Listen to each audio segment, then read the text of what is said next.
Coffee with the Mayor. I'm Teresa Aronson from the St. Lucie County Chamber of Commerce. It's our pleasure, our honor to host this event every second Friday of the month. It's free. It's open to the public. We do it right here at City Hall. We'd love to have you join us. We throw in coffee and Danish. And of course, we're joined, as we always are, by the mayor of the beautiful city of Port St. Lucie.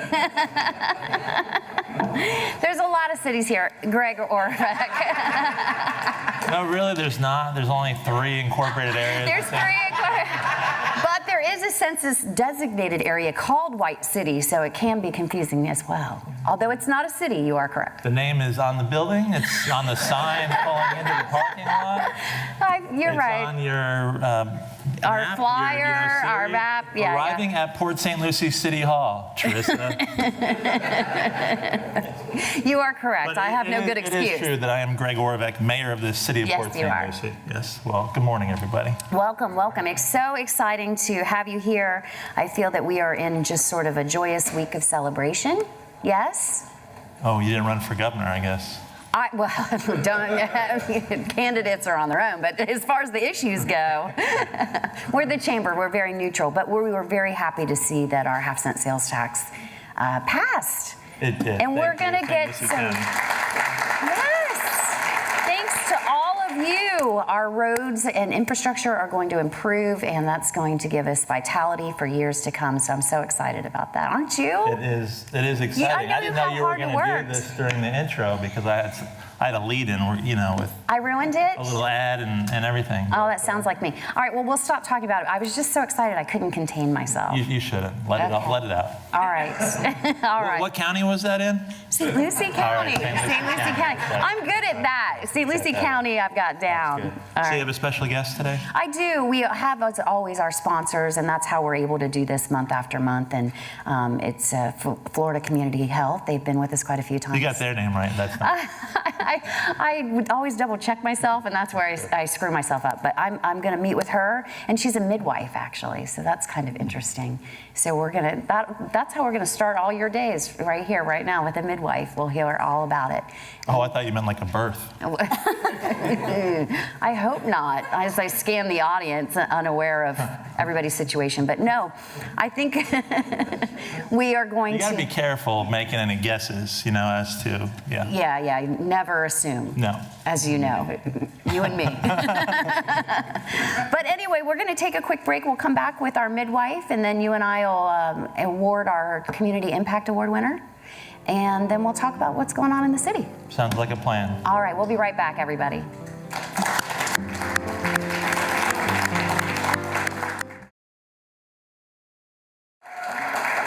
Wow. Enthusiastic audience. Welcome back. I'm Teresa Aronson, and you're watching Coffee with the Port St. Lucie Mayor. I'm here with my sponsor right now. And for half of the year this year, we've had a partner in Florida Community Health. And I have with me today Margaret V. She is a midwife for Florida Community Health Centers. Welcome, Margaret. Thank you. Thank you for coming, everybody. Margaret, you are a midwife. Yes. And that is a service we've had them on several times. Mm-hmm. We've talked about everything they do over there and who they cater to, the uninsured, yes, the underinsured, and all of that. And what you guys provide is sliding scale of healthcare services, but midwifery as well, huh? Yes.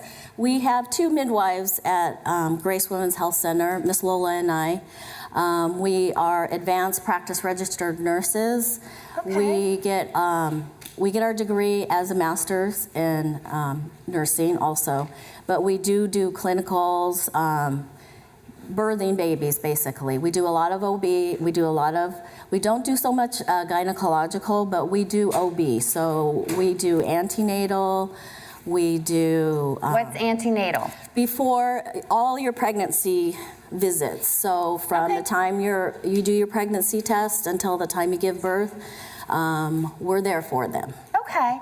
And as a midwife, you can actually, you're a nurse. You said you have your master's, but you can deliver a baby on your own. Yes. That is one of the perks of being a nurse midwife is you can go into hospitals and deliver. Mm-hmm. A women's health nurse practitioner, they can see patients, they can see them, but they can't go into the hospitals and deliver. So that's one of the things that we do is we deliver.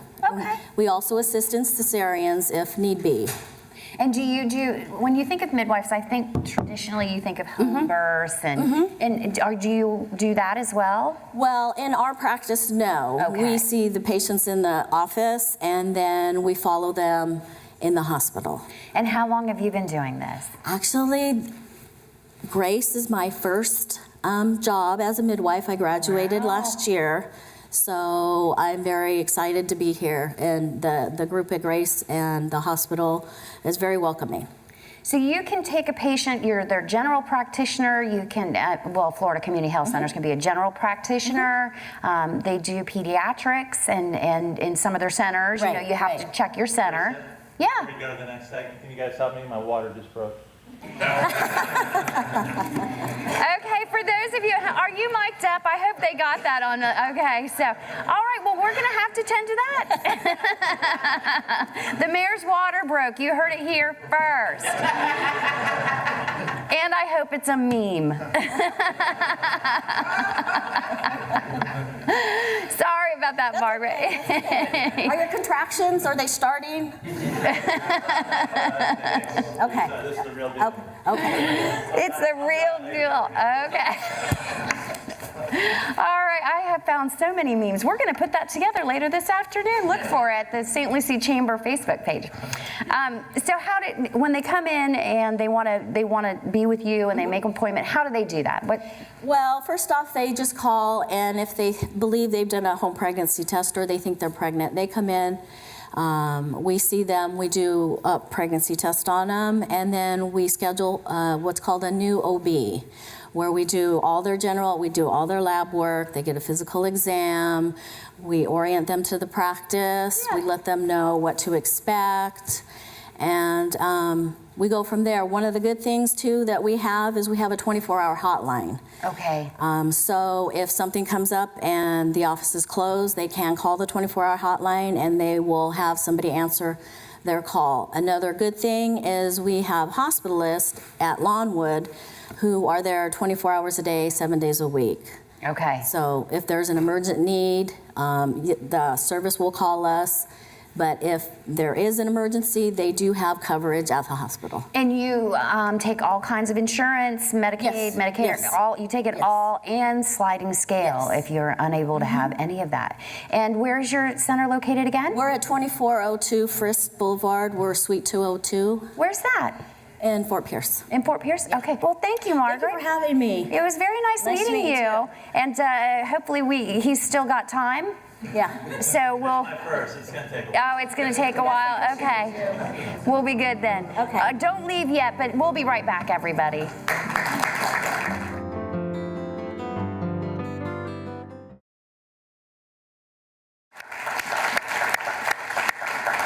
Welcome back to Coffee with the Port St. Lucie Mayor. I'm Teresa Aronson, and of course I'm joined by the mayor of this beautiful city, Mr. Gregory Oravec. And right now, every month at this event, it's free, open to the public, 8:30 a.m., second Friday. We also hand out our Community Impact Award. And I bring on from Children's Services Council, Mr. Sean Boyle, their executive director. And you are going to introduce who is our recipient this month. I right? am. Thank you. First of all, can we all agree that the mayor is glowing at this point? He is. He looks radiant. So, I'm just kidding. So every month we give out a Community Impact Award to a person in our program, one of our funded programs that goes above and beyond. And I'm going to skip the 5 priorities. Oh, I don't First know time what. ever, Okay. right? And I'm going to do that because if I say, Mayor and Trissa, if I say every child is capable of success, do you know how to finish that sentence? No exceptions. That's right. That's I right. was getting there quicker. Okay. So in our community, we have this great entity called the Roundtable of St. Lucie County. They bring together leaders, funders, policymakers to address system issues with services that impact kids. You're on the I'm on the board. Roundtable. Yep. The city of Port St. Lucie is represented on it. And one of their initiatives Currently is... Councilwoman Morgan. Yes. And doesn't Chief Baldick, is he the current chair? Yes. Chief Bolduc is the current chair, yeah? Current past chair. Yes. Linda Hudson's the Right. So one Now, of what is Linda Hudson, Trissa? mayor of the other city. Oh, of Fort Pierce. Yeah, that's right. So one of the initiatives, let's get back to this Okay. award. So you're very talkative for having just given birth. So for Endorphins. one of the initiatives of the roundtable is something called Kids at Hope. And it's it's not a program, it's an initiative, it's a belief system that if we look at every child and understand that they are not at risk, but at hope, if we look at what talents and treasures that they have, if we believe every child is capable of success, no exceptions, they will rise to our level of expectations. And we are I believe we're the only community in the country that is truly a St. Lucie or a Kids at Hope community. And I'm happy to bring forth with me is I've known this gentleman a long time. You can relate to this. He can really play basketball. That's how I met him. I met him on the basketball court. He can shoot from like half court with accuracy, or at least we used to be able to do that with accuracy. So we brought him here not only because he's the Kids at Hope coordinator and all that wonderful work, but he's also doing something. He's organizing the youth leadership, both in Port St. Lucie and in Fort Pierce, and is just starting a Nurturing Fathers program for young men that are wanting to become great fathers. So I'm very proud to give this award to Kevin Singletary from the Roundtable and the Kids at Hope.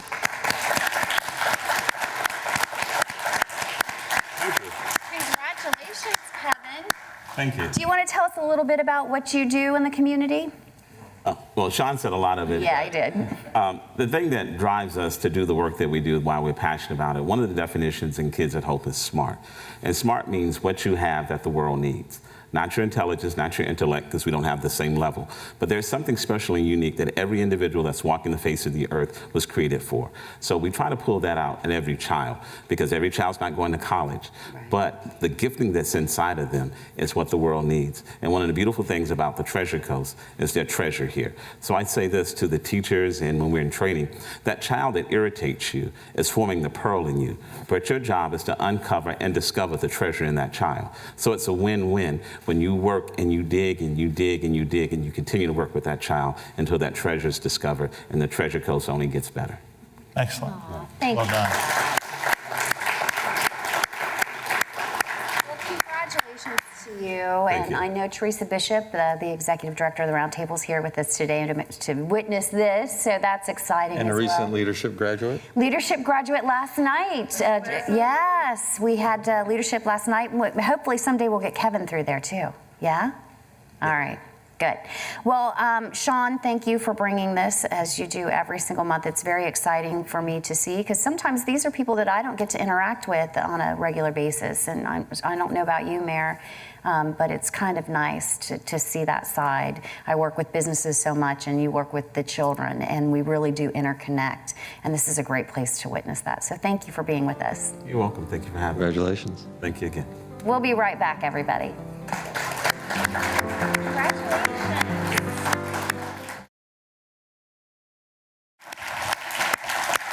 Welcome back to Coffee with the Port St. Lucie Mayor. I'm Teresa Aronson. And I'm Greg Orbeck, Mayor of Port St. Lucie. Yes, you are correct. On the nose. Thank you for being with us today. We do this event every second Friday of the month. I don't want you to feel too bad, because we like to tease. I actually have a certificate to be Mayor of the Day in Fort Pierce. Oh. I have not turned it in yet. Okay. I so leave it's it not there official? in case of emergency.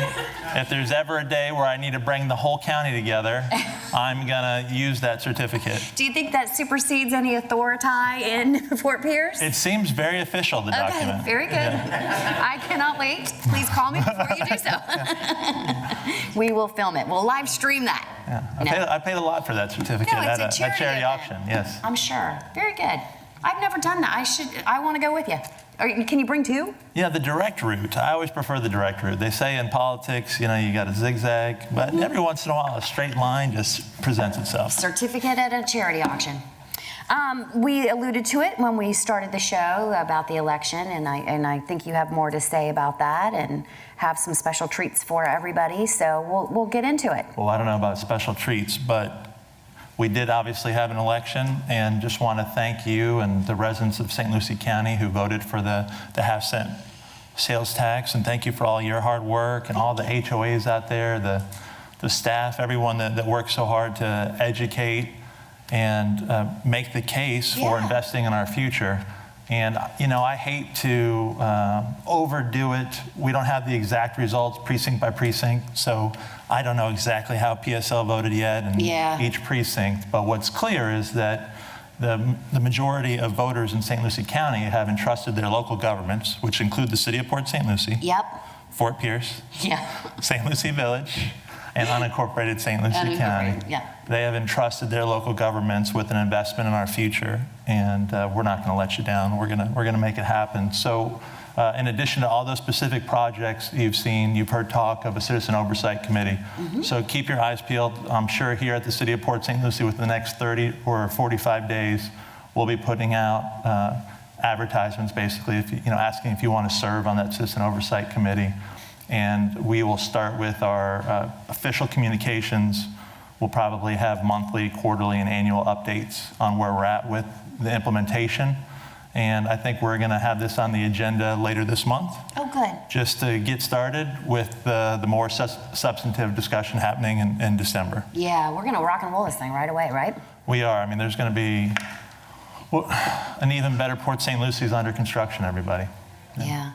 And I know that Prima Vista and US 1, which isn't the city, but it's the county, they're under construction there. They've had some issues, and this is just such great news for all of us. So yes, let's hit that. That's a separate issue, but it's a timely one. So if you're annoyed with northbound US 1 there at Prima Vista, what happened is a private contractor doing some work was boring under the road so as not to disturb the traffic and hit a main.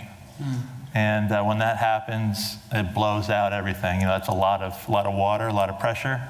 And so today they are actually repairing the road itself. The pipe work has already been repaired. And even though that's unincorporated county, it was a city utility that the contractor paid. City water. So they're on track to have it hopefully open later this afternoon, this evening. But it gives you an idea, My mid-Florida credit union people that are on US 1 are like, oh, thank goodness. But it gives you an idea of what inconvenience bad infrastructure brings to the community.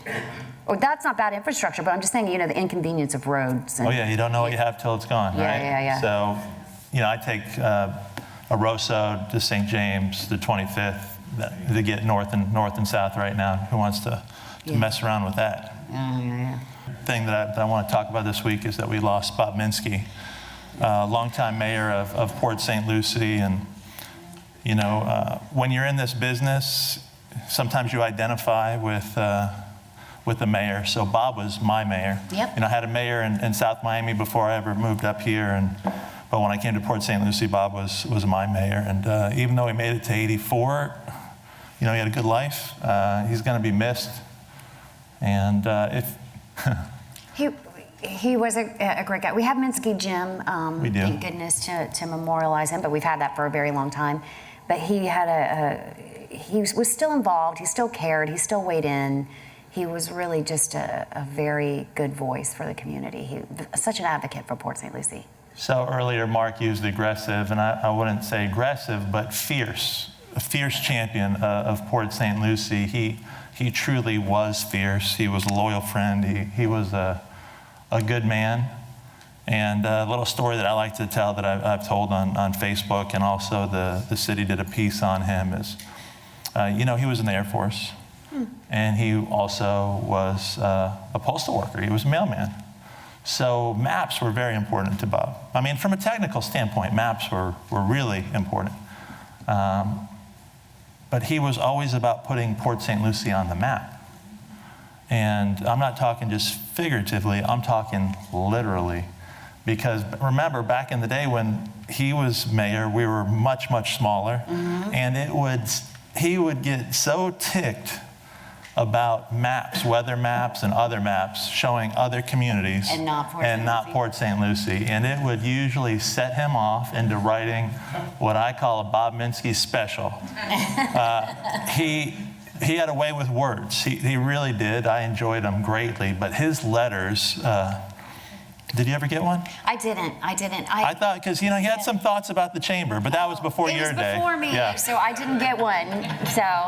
So they would really they could cut to the quick. They were usually quite witty if you weren't targeted as part of the cutting to the quick part. And at the end, though, they had like a substantive point. Like at the heart of it was a substantive point. And that was a Bob Minsky special. And, you know, those letters got fired off on the issues of the day, but especially to the map makers, TV stations, and perhaps a newspaper that printed that map that showed another city in our region versus Port St. Lucie. Yes, absolutely. But so he made that, he fought for us to put us on the map literally, but then figuratively, he was part of a team that made critical decisions like the water and wastewater conversion and building a real utility. I mean, remember back then we were on well and septic. It wasn't that long ago. I think people don't realize that. I mean, Bob, I was mayor when I first came to the chamber in 2007, I think. So for those of us who are here now and we're 189,000 and the sky's the limit and we're moving in the right direction and you live in Tradition or St. Lucie West, you know, the world was a much different place. And we were on wells and septics, you know, sometimes less than 75 feet from each other. You know, on one hand you're drinking, on the other hand you're putting the waste into the ground. It's not the best system. You certainly can't build commercial and industrial using septic tanks. How long was he mayor? When was his tenure? I think, see, back in the day, and we have our historian Patricia Christensen, former mayor here. Yeah, I was just back in the day, before Patricia. They were on 2-year terms, and so he had a number of 2-year terms. And was he in for a total of 12? 12 years. 12 years. I think, did he do 6 and 6? 92 to 98 and 2000 to 2006. Well, that's 6 and 6. 2006, yeah, okay. So a couple different periods there. And the other thing that I often reflect on is when he came back in the 2000s, that's really where we more than doubled in size and were officially recognized as the United States' fastest growing city by the US Census. So to manage all of those things, you know, one of the things that you asked is, oh, hey, what are the people here for today? Well, we got some Vitalians here. Yeah. Which is a neighborhood in Tradition. In Tradition. It's a great one, Vitalia. So you can see have where you their come up name, with Vitalians. Vitalians, Oh yeah, yes. absolutely. And some of them are Italian, so it's really fitting. It is. Kings Isle's here today too. Of course, 90% of the city is Italian, so you can't. Really? You got to be careful with that, but. I didn't know that. You didn't? Is that really statistically accurate? 90%? No, I think that's. I think that's a little bit of teasing. Maybe a tiny exaggeration. But I think it points to a truth, you know. And there are a lot of Italians. Have you ever seen how many pizza places we have? Have you ever talked to Joe at Tutti Fresco?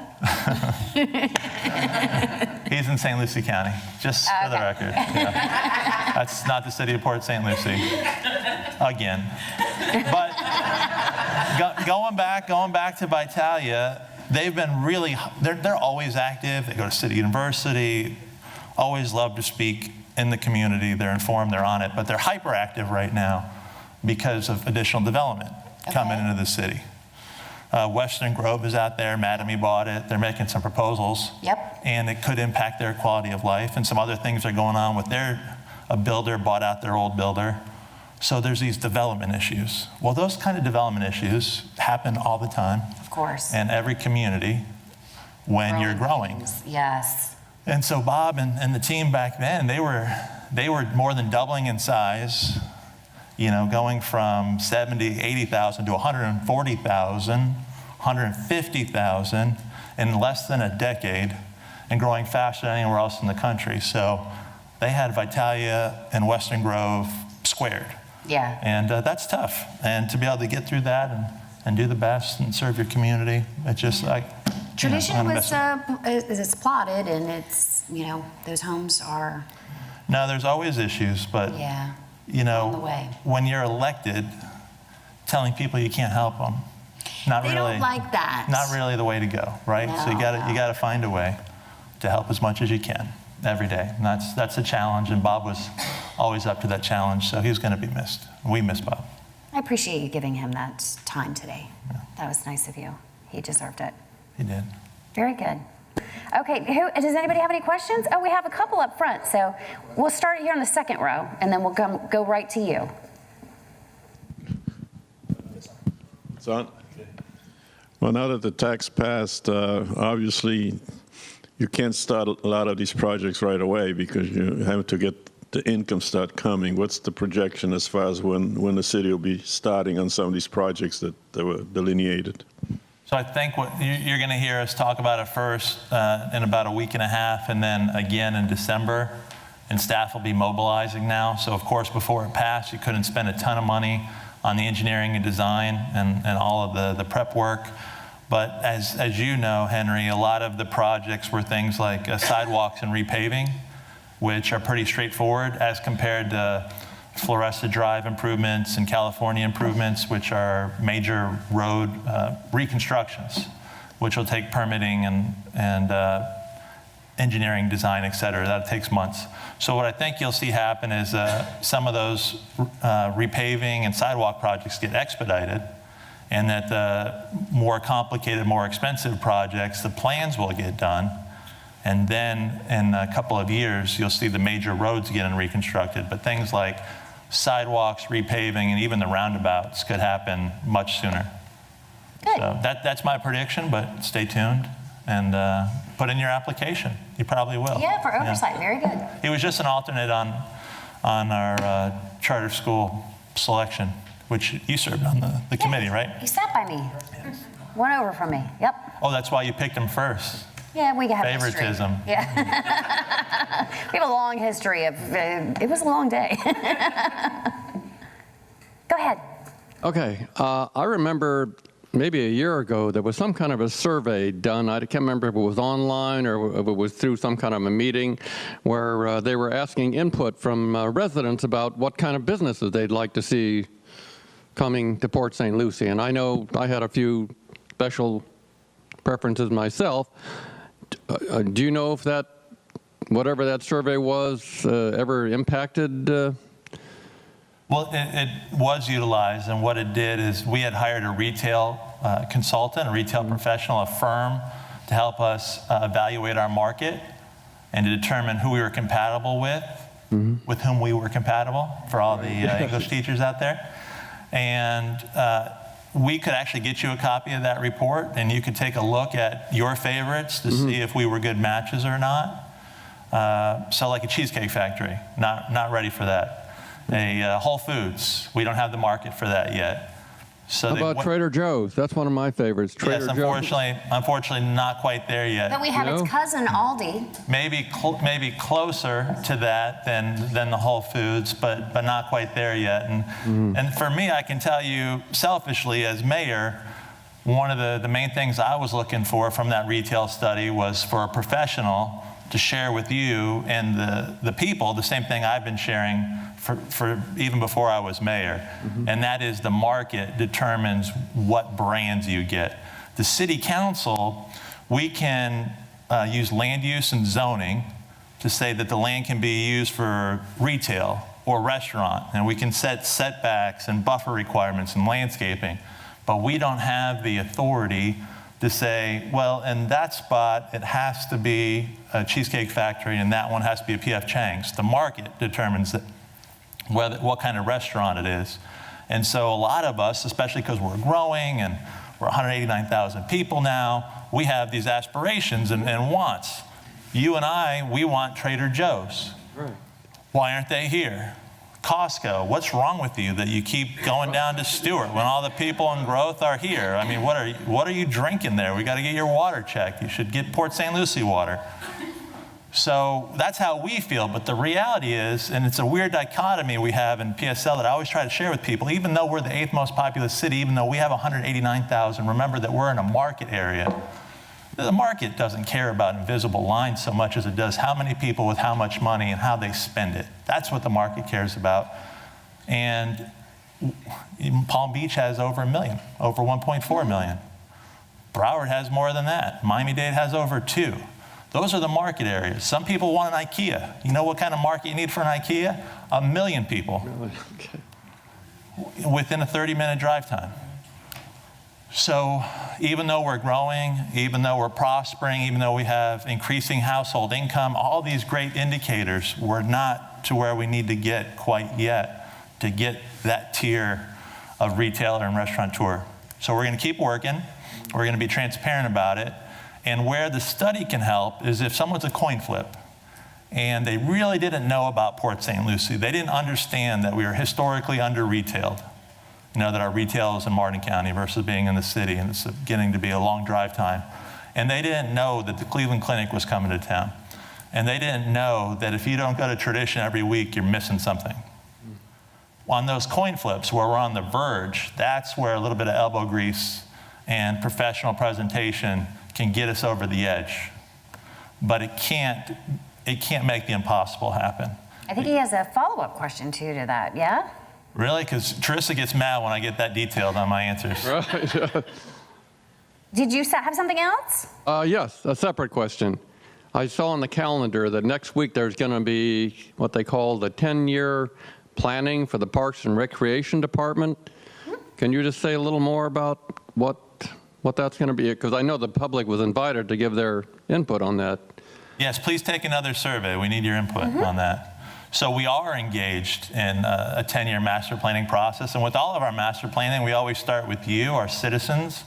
So we like to do it the right way. We like to have a strong foundation of science. So we have a scientifically valid survey getting mailed. You should already have it if you were going to get it. I can't give you that survey. It's scientifically valid. It's got to be random. If I choose you, or any council member chooses you, or Trissa chooses you, especially if Trissa chooses you, it's not random. We already see that Trissa picks her friends first. So we can't do that. Mrs. Orvek got one. I thought about filling it out in the middle of the night, but I haven't. I have not done it. I want everyone to know. I swear I haven't. And it was mailed?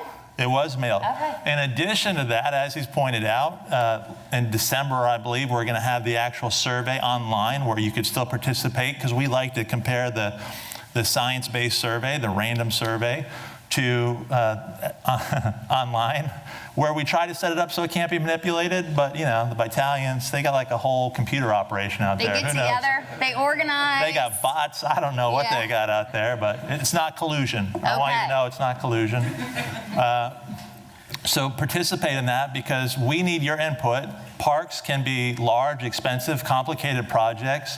We know that we need a district-level park, one of these big parks that has multiple sports fields with lights, but that can cost $7 to $10 million per pop.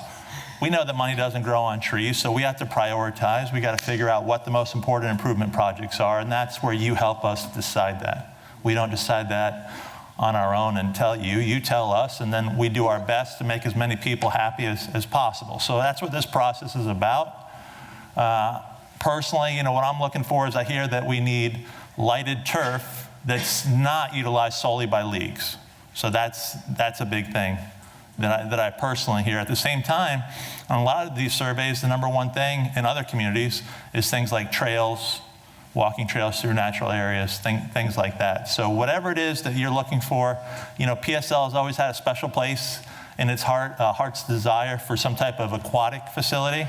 So I'm really curious to see if that shows up in the survey. But whatever it is, tell us, then we'll share the results, then we'll come up with a plan, and then we'll implement it. Sometimes the surveys are very surprising.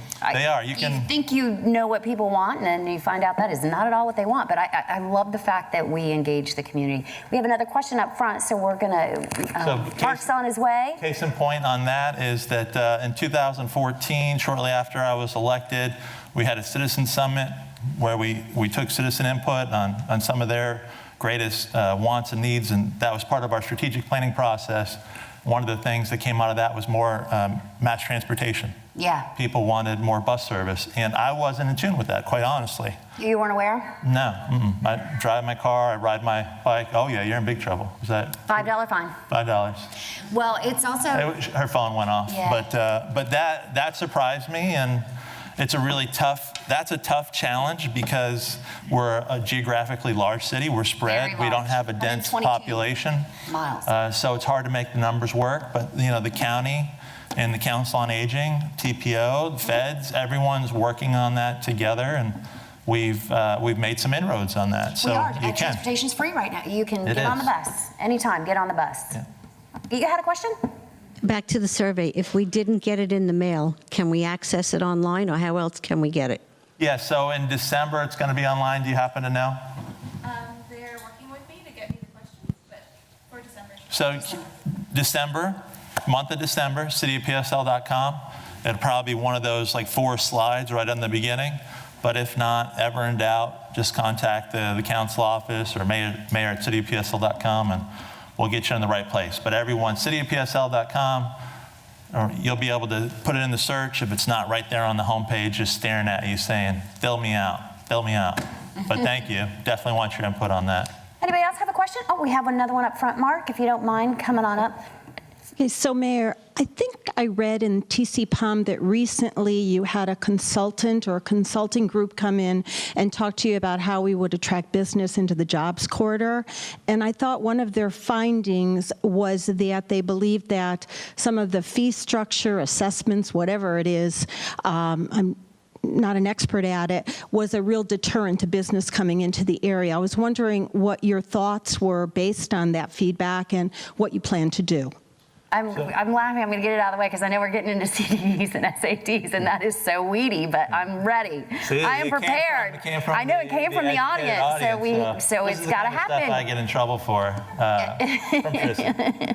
But it is interesting, I have to say. But it's very important. You guys are asking great questions today, Yeah. and that's another. So the Urban Land Institute is a nonprofit organization that brings together the country and even the world's best and brightest real estate developers, planning professionals. And we invited them in to help us plan Southern Grove, which is about our portion of it, about 1,230 acres, more or less. It's the 4 running miles between Gatlin/Tradition and Becker, all right? So Tradition is north of Tradition Parkway. Southern Grove is the south. It's kind of all branded Tradition. But if you think about Village being the center line of that Southern Grove, the western half, the residential portion, was bought by Mattamy Homes, North America's largest privately held home builder. And then the east side, between Village and I-95, is now the city's, through the Governmental Finance Corporation, the GFC. Not KFC, GFC. GFC. Okay. There's a lot of acronyms coming at you. And so because we're in the position now of being the owner, master developer, we wanted to bring in the best and brightest to help us conceptualize the master plan and the future for this area that's supposed to basically put Port St. Lucie and St. Lucie County, the Treasure Coast, to work, be an economic engine. And so it was just a week ago, today, right? I mean, this very moment, that we were assembled in these chambers to hear their major findings. And one of their major findings had to do with the numbers. And the big thrust of their assertion was the special assessment district. So back in boom times, neighborhoods and developments were building out almost at once. And whole vitalias were getting built out, and the infrastructure was getting put in, and the developers felt that they could make the sales, and it's cheaper for them to do it in one fell swoop, get the financing, get a lower number to put in the infrastructure, the pipes that go to the houses and the roads and the drainage. And so they up-fronted a lot of those costs. Of course, then the bust happened and they were exposed. So the big pain associated with Southern Grove, and at the end of the day, why we, the city, ended up with the commercial part, is because if you are wanting to carry the property, which you have to do for something of this scale. If you're a developer, you can't just build out 1,220 acres overnight. It takes decades. You want an example? Think St. Lucie West. St. Lucie West was what we call a development of regional impact. It's a big community. It was approved back about 87. All right, so just today, you got the last parcels being developed. You can still think of a couple parcels that aren't developed. I'm sure if you go to Carrabba's, you know that there's a couple restaurants and hotels missing over there. So here we are, 31 years later, that thing's still not built out, even though that was one of the best-selling communities in the country for years and years and years, right? This takes a long time. That whole time you're waiting to sell to Trader Joe's and Cheesecake Factory and IKEA, you're paying this assessment, and it's too heavy. Now, unfortunately, I had to leave for a funeral, and I wasn't able to ask some questions of the ULI panel because I would have. They made the point that the property is underwater. And that is true only if you take the land costs out of the equation. Because the city owns the property, and because we want to see jobs created and we want to see the assessment paid, we don't have to demand the same land price as like a Broward or a Palm Beach. We have the ability to lower that to get a deal done without causing any great harm. So therefore, they didn't include that in their analysis. It was, I got to tell you, it was, you know, when you get recommendations in a master plan like that, there's stuff you love, there's stuff you don't know about. And so for me, I wish they would have polished that up a little bit, and just because you knew that people in like the newspaper and things would run with that, because it's a tasty soundbite. But they didn't account for land price. So what they're saying is, given the average land price and the special assessment, the SAD, it may be a little too high, but you have the ability to lower that price of land to make it more affordable. Right. So all is not lost. To flip this to a residential example so homeowners could understand it, it's, you know, if you had a house going for $100,000 in Broward and $100,000 in PSL, we have the SAD on top, so let's say it's another $20,000. So our house is 120, so a rational consumer wouldn't buy the 120 when they could get it for 100. Well, here in PSL, we don't have to sell that house for 100,000, right? We didn't pay to build it. That's what we really care about, the 20,000, and we care that you're going to produce a lot of jobs and help us create a vibrant community long term, and give us the economic drivers that we haven't had. Historically, we've been a bedroom retirement community. So we had the ability to impact that. They didn't cover that part. So I'm hoping that between when they delivered their findings orally in the report, we could get that polished or at least clarified. On top of the SAD, the Special Assessment District that paid for, remember the Southern Grove SAD paid for sidewalks, roads, stormwater, but also the interchange. Mm-hmm. It had interchange costs in there. Interchange is obviously very, very expensive. On top of that, you know, because you pay it, you pay more than one. CDD, Community Development District. CDDs are limited purpose government in Florida. St. Lucie West Utility Services District, St. Lucie West Services District, it's actually a CDD. It does water and wastewater and stormwater. And so you have one of those too. Do any of you sit on the board, one of any of the CDD boards? So yeah. I figured. So, the one that asked the CDD SAD question is that, that makes sense. So we can't help you with that directly, although on the one CDD now, our GFC, she's going to really get me for this later. I'm talking alphabet soup now. We will have some representation on there. You know, we'd like to see the fees minimized also. And then I got to tell you that every developer, every place in Florida complains about things like impact fees. No one wants to pay anything. Every chamber does too. That's our job. It's like it's no different than us. We want parks, but we don't want to pay taxes. Yeah. I mean, come on. Well, yeah, of course we want the parks, but no, we don't want to pay taxes. No. And of course, this community has shown that it's willing to do the right thing. So I'm being a little facetious there, but who doesn't like to have their cake and eat it too? What I will tell you, and it's something I bring up to the chamber and I ask for their help on all the time, is the city's impact fees are in line. Unfortunately, St. Lucie County is one of the few places where both the county and the city charge a transportation impact fee, and that does put us over. So when you look at the totality countywide, I think we are higher than we would like to be because of what I call the double whammy. This is highly technical stuff. It is highly technical, but I can tell you as impact fees go, we address that with the county too, but you know, somebody's got to be willing to budge, but nobody's willing ever to give up impact fees. So that's a hard road to plow. And when you do that, you have to find some other revenue stream, because as far as they're concerned, when you say your impact fees are too high, you're picking their pockets. And so it becomes a challenge. So he does bring it up to me all the time, and I do try to work on it, but it is very difficult, as I'm sure you know. Because on the other side, there's no shortage of people asking for better roads, right? Yeah. You want the development to pay for its impact. It's not like any jurisdiction is saying, oh, we have extra money. Do you want, so that never happens. Very good question, though. So I just had one really quick comment, Maureen. Okay. It was really just to thank you, Mayor, for everything you are trying to do for the Vitalians. Certainly we understand that there have been limitations placed and all that, but we don't doubt for a moment your sincerity, and we ask and beg of you to continue to work with us and advocate for us because we need you. Oh, yeah, absolutely. That's Did you so get the sweet. email that I sent last night? Yes, I Okay. did, and I appreciate Yeah, it. Bill got fired up there at me, and questioned, but you're gonna, and this is a development issue, and I know it's only to them, but that condition's in there about the physical connection. That's going to come through. I think Mattamy is doing the right thing. They showed that they're a different type of developer than DR did and with the estates, that they're a long-term partner. So we'll keep working on that. And yeah, promise is a promise. It's Keep nice a of promise or her, die though, trying. Oh, yeah. to recognize you. Well, I told you the Vitalians are amazing. I see that. I feel like he's playing favorites. I wouldn't lie to you. Okay. Thank you. Mr. Mayor, I'm Mr. Sadetsky, ARP Kings Isle. Thank you for the beautification of Lake Harvey. It's a start, and we're looking for more.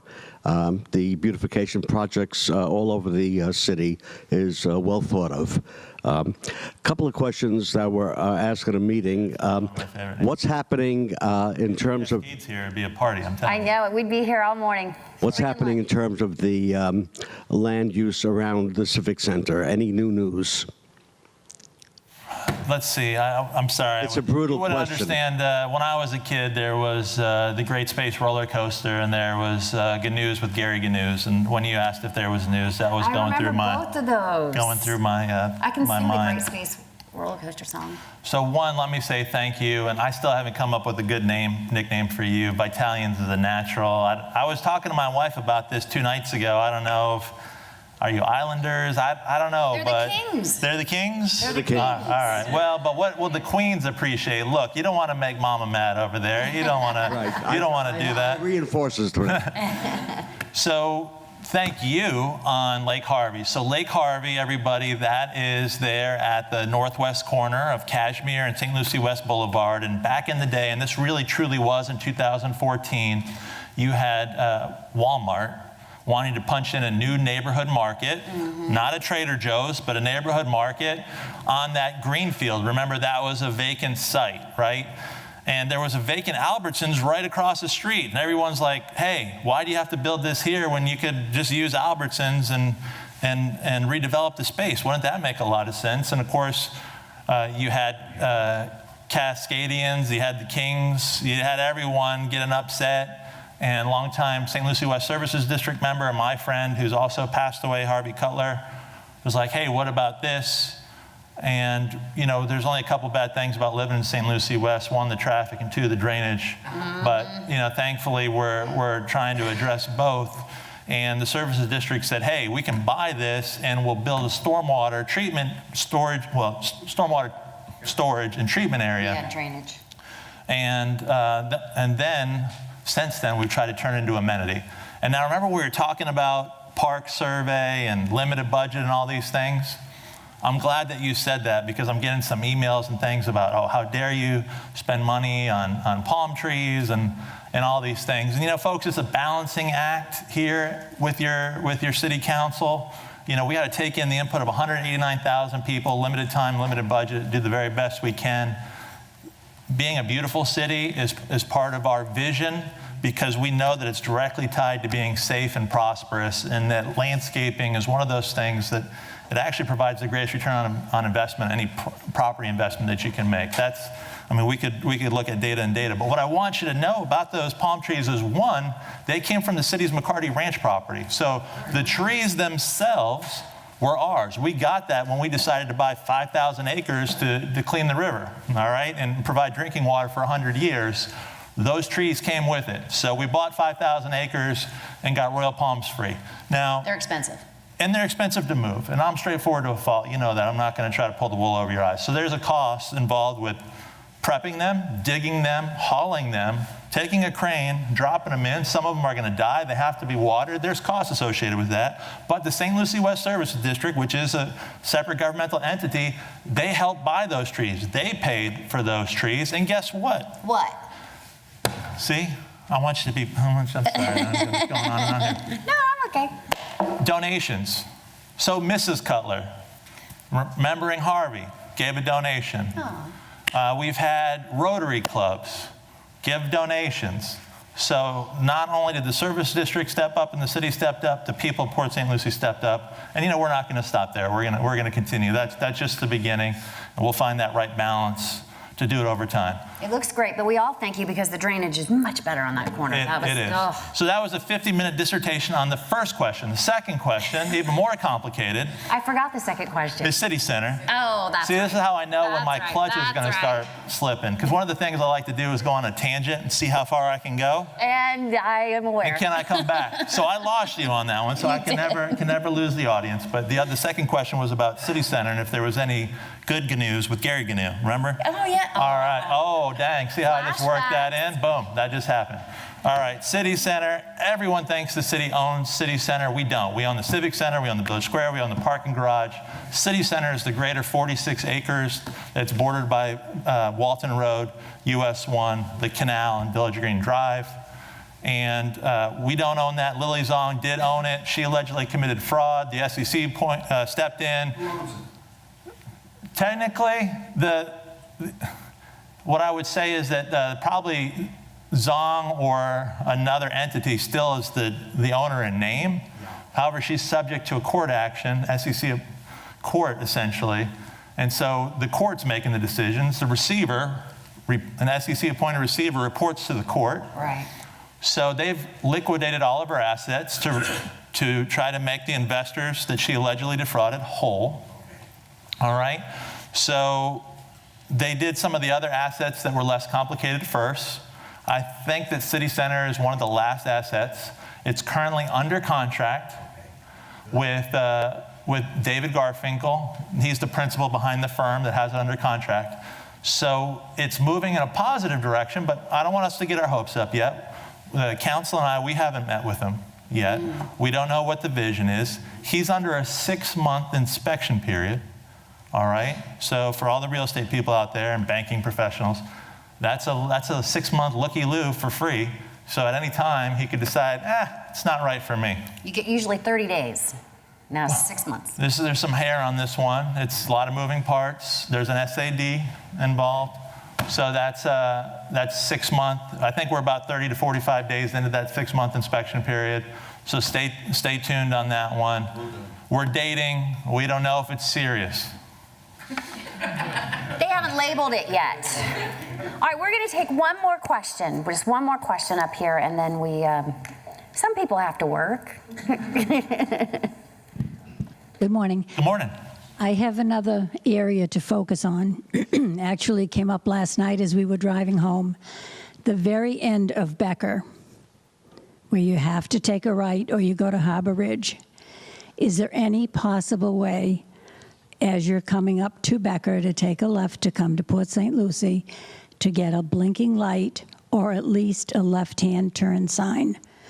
Harbor Ridge gets more people going straight up to them, doing U-turns and coming back down, and then having to take a right on Becker. It is pitch black there at night. There is no signaling. We both have done it many times. So that might be something for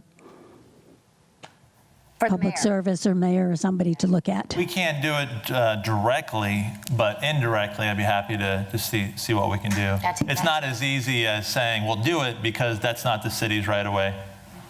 Who's got that? That's unincorporated St. Lucie County, most likely. Yeah. You don't actually get into the city till you effectively and safely make the left. Yeah. Harbor Ridge, unincorporated St. Lucie County.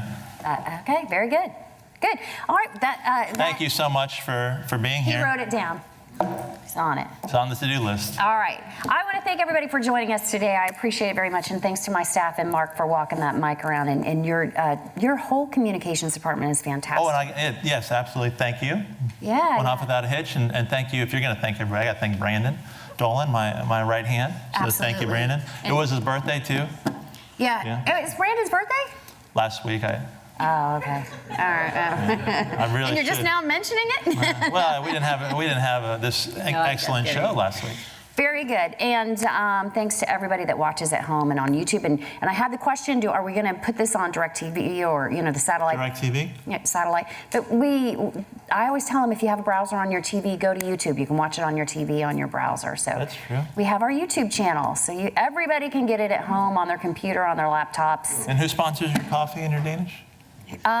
Culinary Village. Thank you. Today it was my assistant that ran to Dunkin' Donuts. They weren't able to do it, but today. America runs on Dunkin'. Yes, it does. Very efficiently, I might add, as well. Make sure we get a donation for me expertly adding that in there, all right? Yeah, we need to hit up Dunkin' Donuts. I'm looking to my banking professional to Okay. give me the money. All right. Well, anyway, we are here every second Friday of the month. It's at 8:30 a.m. It's free. It's open to the public. We'd love to have everybody at home watching join us. And until next time, everybody, thank you, Mayor, as always. Have Thank a you, great Tristan. day. Have a great day.